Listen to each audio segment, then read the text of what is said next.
Kung hindi lang po talaga pagkaswapang ito mga taong gobyerno po natin, matagal na po tayong marami ng mga train system na tapos. Pagkaswapang kasi nila sa pera. Bakit? Sa halip na unahin itong mga napaka-importanting proyekto para sa atin, ang inuuna nilang mga proyekto ay ang para sa kanilang mga sariling interes.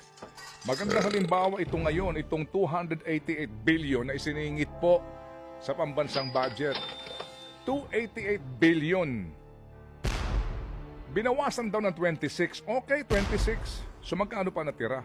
But basically po, wala naman sa plano mismo po ng kagawaran, wala mismo ho sa plano talaga ng pambansang gobyerno, isiningit po nitong sigurado ko'y magnanakaw sa perang ito.